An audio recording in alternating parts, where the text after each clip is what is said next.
El alcohólico anónimo número 3. Miembro pionero del grupo N grado 1 de Akron, el primer grupo de A en el mundo. Preservó su fe y por esto, él y otros muchos encontraron una vida nueva. Uno de 5 hijos, nací en una granja, en el condado de Carroll, Kentucky. Mis padres eran gente acomodada y un matrimonio feliz. Mi esposa, oriunda también de Kentucky, me acompañó a Akron, donde terminé mis estudios de leyes en la Facultad de Derecho de Akron. El mío es en cierto modo un caso inusitado. No hubo episodios de infelicidad durante mi niñez que pudieran explicar mi alcoholismo. Aparentemente, tenía una propensión natural a la bebida. Estaba felizmente casado y, como he dicho, nunca tuve ninguno de los motivos, conscientes o inconscientes, que a menudo se citan para beber. No obstante, como indica mi historial, llegué a convertirme en un caso grave. Antes de que la bebida me derrotara completamente, logré tener algunos éxitos apreciables, habiendo servido como miembro del Consejo Municipal y administrador financiero de Kenmore, un suburbio que más tarde se incorporó a la ciudad misma. Pero todo esto se fue esfumando según bebía cada vez más. Así que, cuando llegaron Bew y el doctor Bob, mis fuerzas se habían agotado. La primera vez que me emborraché, tenía 8 años. No fue culpa de mi padre, ni de mi madre, quienes se oponían fuertemente a la bebida. Un par de trabajadores estaban limpiando el granero de la finca, y yo les acompañaba, montado en el trineo. Mientras ellos cargaban, yo bebía sidra de un barril que había en el granero. Después de 2 o 3 recorridos, en un viaje de vuelta, perdí el conocimiento y me tuvieron que llevar a casa. Recuerdo que mi padre tenía whisky en la casa, con propósitos medicinales y para servir a los invitados, y yo lo bebía cuando no había nadie a mi alrededor, y luego añadía agua a la botella, para que mis padres no se dieran cuenta. Seguí así hasta que me matriculé en la Universidad Estatal y, pasados 4 años, me di cuenta de que era un borracho. Mañana tras mañana me despertaba enfermo y temblando, pero siempre disponía de una botella colocada en la mesa al lado de mi cama. La agarraba, me echaba un trago y, a los pocos minutos, me levantaba, me echaba otro, me afeitaba, desayunaba, me metía en el bolsillo un cuarto de litro de licor y me iba a la universidad. En los intervalos entre mis clases, corría a los servicios, bebía lo suficiente como para calmar mis nervios y me dirigía a la siguiente clase. Eso fue en 1917. En la segunda parte de mi último año, en la universidad, dejé mis estudios para alistarme en el ejército. En aquel entonces, a esto lo llamaba patriotismo. Más tarde, me di cuenta de que estaba huyendo del alcohol. En cierto grado, me ayudó, ya que me encontré en lugares en donde no podía conseguir nada de beber y así logré romper el hábito. Luego entró en vigor la prohibición y el hecho de que lo que se podía obtener era tan malo, y a veces mortal, unido al de haberme casado y tener un trabajo que no podía descuidar, me ayudaron durante un periodo de unos 3 o 4 años, aunque cada vez que podía conseguir una cantidad de licor suficiente, para empezar, me emborrachaba. Mi esposa y yo pertenecíamos a algunos clubes de bridge, en donde se comenzaba a fabricar y a servir vino. No obstante, después de 2 o 3 intentos, supe que esto no me convencía, ya que no servían lo suficiente para satisfacerme, así que rehusé beber. Ese problema, sin embargo, pronto se resolvió cuando empecé a llevarme mi propia botella conmigo y a esconderla en el retrete o entre los arbustos. Según pasaba el tiempo, mi forma de beber iba empeorando. Me ausentaba de la oficina durante 2 o 3 semanas, días y noches espantosas en las que me veía tirado en el suelo de mi casa, buscando la botella a tientas, echándome un trago y volviéndome a hundir en el olvido. Durante los primeros 6 meses de 1935, me hospitalizaron 8 veces por embriaguez y me ataron a la cama, durante 2 o 3 días, antes de que supiera dónde estaba. El 26 de junio de 1935, llegué otra vez al hospital y me sentí desanimado, por no decir más. Cada una de las 7 veces que me había ido del hospital durante los últimos 6 meses, salí resuelto a no emborracharme por lo menos durante 8 meses. No fue así, no sabía cuál era el problema, y no sabía qué hacer. Aquella mañana me trasladaron a otra habitación y allí estaba mi esposa. Pensé, bueno, me va a decir que hemos llegado al fin. No podía culparla y no tenía intención de tratar de justificarme. Me dijo que había hablado con 2 personas acerca de la bebida. De esto me resentí mucho, hasta que me informó que eran un par de borrachos como yo. Decírselo a otro borracho no era tan malo. Me dijo, vas a dejarlo. Esto valió mucho, aunque no lo creía. Luego me dijo que los borrachos con quienes había hablado, tenían un plan a través del cual creían que podían dejar de beber y una parte del plan, era el contárselo a otro borracho. Esto iba a ayudarles a mantenerse sobrios. Toda la demás gente que había hablado conmigo quería ayudarme y mi orgullo no me dejaba escucharlos, creándome únicamente resentimientos. Me pareció, no obstante, que sería una mala persona, si no escuchaba por un rato a un par de hombres, si esto les podría curar. También me dijo que no podía pagarles aunque quisiera y tuviera el dinero para hacerlo, dinero que no tenía. Entraron y empezaron a instruirme en el programa, que más tarde se conocería como Alcohólicos Anónimos, y que en aquel entonces no era muy extenso. Los miré, dos hombres grandes, de más de 6 pies de altura y de apariencia muy agradable. Más tarde supe que eran Bill W. y el doctor Bob. Poco después, empezamos a relatar algunos acontecimientos de nuestro beber y, naturalmente, me di cuenta rápidamente que ambos sabían de lo que estaban hablando, porque cuando se está borracho, uno puede sentir y oler cosas que no se pueden en otros momentos. Si me hubiera parecido que no sabían de lo que estaban hablando, no habría estado dispuesto en absoluto a hablar con ellos. Pasado un rato, Bill dijo, bueno, has estado hablando mucho, deja que hable. Yo por unos minutos. Así que, después de escuchar un poco más de mi historia, se volvió hacia el doctor Bob. Creo que él no sabía que lo oía y dijo, bueno, me parece que vale la pena trabajar con él y salvarle. Me preguntaron, ¿quieres dejar de beber? Tu forma de beber no es asunto nuestro.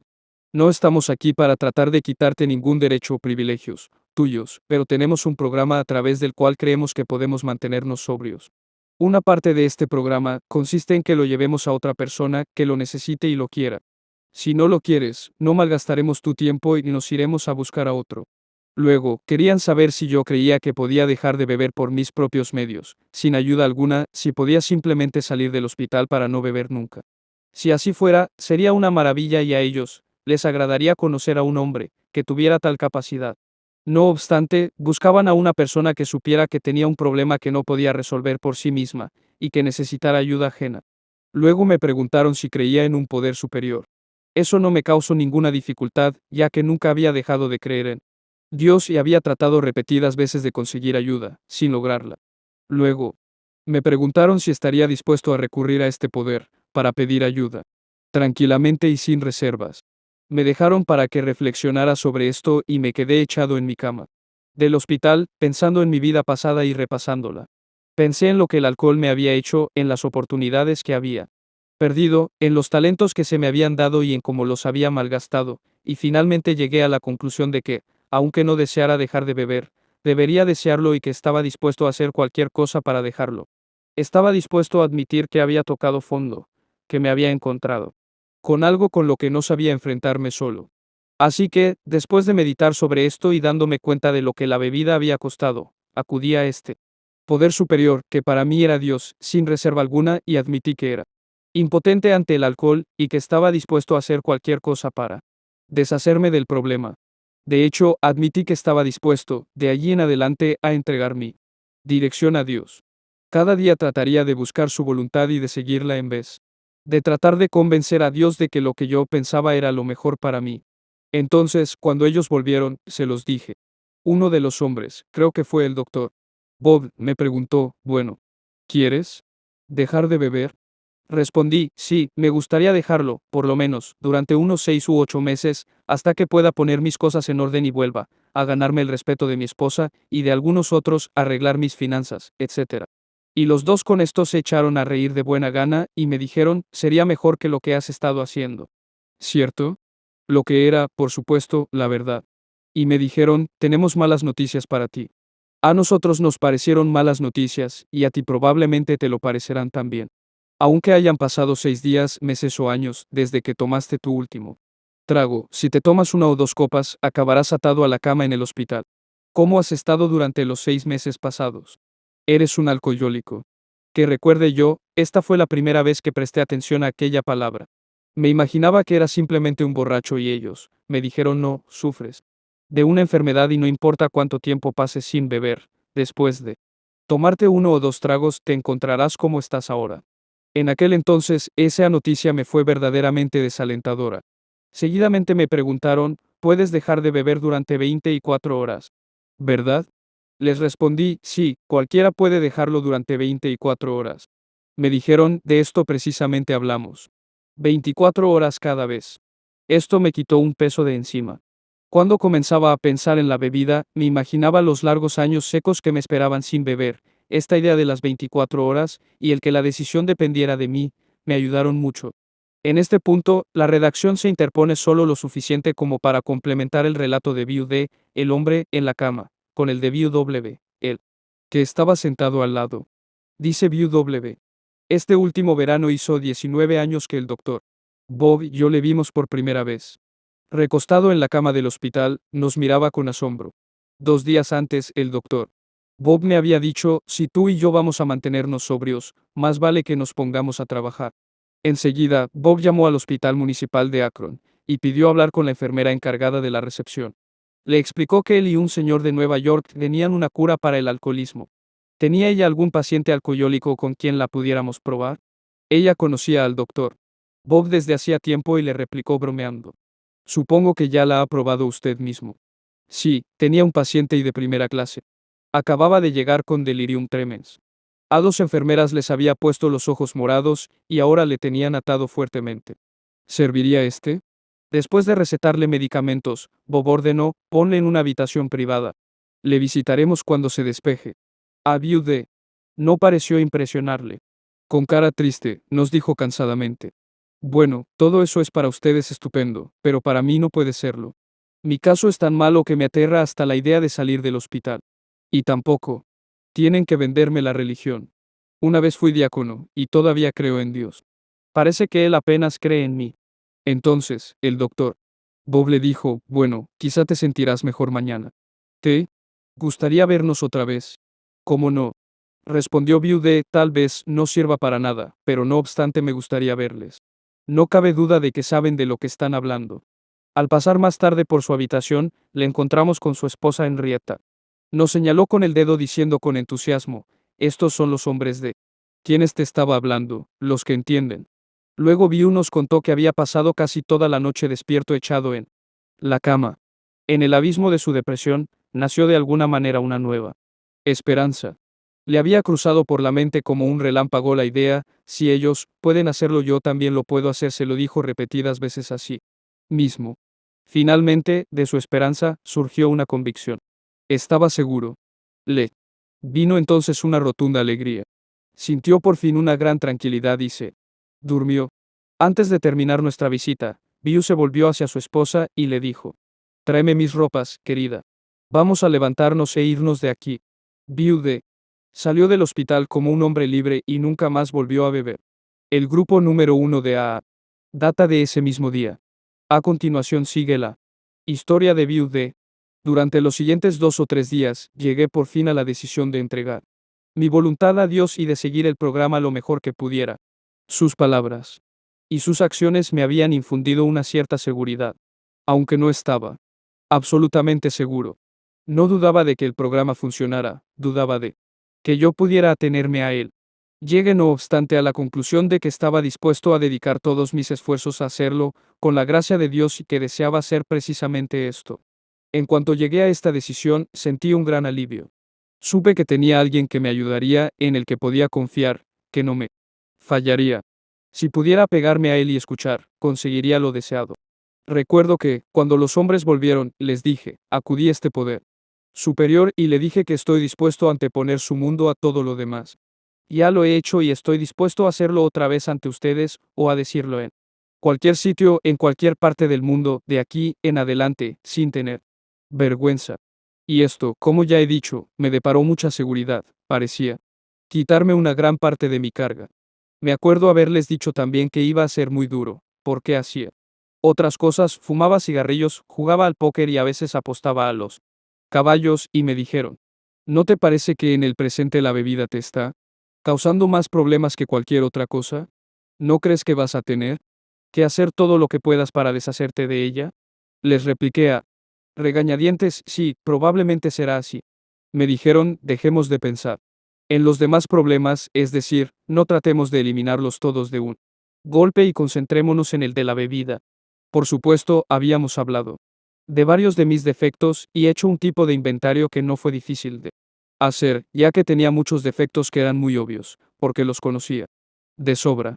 Luego me dijeron, hay una cosa más. Debes salir y llevar este programa a otra persona que lo necesite y lo desee. Llegado a este punto, mis negocios eran prácticamente inexistentes. No tenía ninguno. Durante bastante tiempo tampoco gocé, naturalmente, de mi buena salud. Me llevó 1 año y medio empezar a sentirme bien físicamente. Me fue algo duro, pero pronto encontré a gente que antes habían sido amigos. Y, después de haberme mantenido sobrio durante un tiempo, vi a esta gente volver a tratarme como lo habían hecho en años pasados, antes de haberme puesto tan malo que no prestaba mucha atención a las ganancias económicas. Pasé la mayor parte de mi tiempo tratando de recobrar estas amistades y de compensar de alguna forma a mi mujer, a quien había lastimado mucho. Sería difícil calcular cuánto ha, ha hecho por mí. Verdaderamente deseaba el programa y quería seguirlo. Me parecía que los demás tenían tanto alivio, una felicidad, un no sé qué, que yo creía que toda persona debía tener. Estaba tratando de encontrar la solución. Sabía que había aún más, algo que no había captado todavía. Recuerdo un día 1 o 2 semanas después de que salí del hospital, en el que Bio estaba en mi casa, hablando con mi esposa y conmigo. Estábamos almorzando y yo estaba escuchando, tratando de descubrir por qué tenían ese alivio que parecían tener. Bio miró a mi esposa y le dijo, Henrietta, Dios me ha mostrado tanta bondad, curándome de esta enfermedad espantosa, que yo quiero únicamente seguir hablando de esto y seguir contándoselo a otras personas. Me dije, creo que tengo la solución. Bio estaba muy agradecido por haber sido liberado de esta cosa tan terrible y había atribuido a Dios el mérito de haberlo hecho y está tan agradecido que quiere contárselo a otras gentes. Aquella frase, Dios me ha mostrado tanta bondad, curándome de esta enfermedad espantosa, que únicamente quiero contárselo a otras personas, me ha servido como un texto dorado para el programa de AA. Y para mí. Por supuesto, mientras pasaba el tiempo y yo empezaba a recuperar mi salud. Sentí que no tenía que esconderme siempre de la gente y esto ha sido maravilloso. Todavía asisto a las reuniones, porque me gusta hacerlo. Me encuentro con gente con quien me gusta hablar. Otro motivo que tengo para asistir es que sigo estando agradecido por los buenos años que he tenido. Estoy aún tan agradecido de tener tanto el programa como la gente que lo compone que todavía quiero participar en las reuniones y, tal vez, la cosa más maravillosa que me ha enseñado el programa lo he visto muchas veces en el AA. Grapevine y muchas personas me lo han dicho personalmente, y he visto a otras personas de pie en las reuniones, y decir, vine a, únicamente con el propósito de lograr mi sobriedad, pero a través del programa de a, he encontrado a Dios. Esto me parece lo más maravilloso que una persona puede hacer.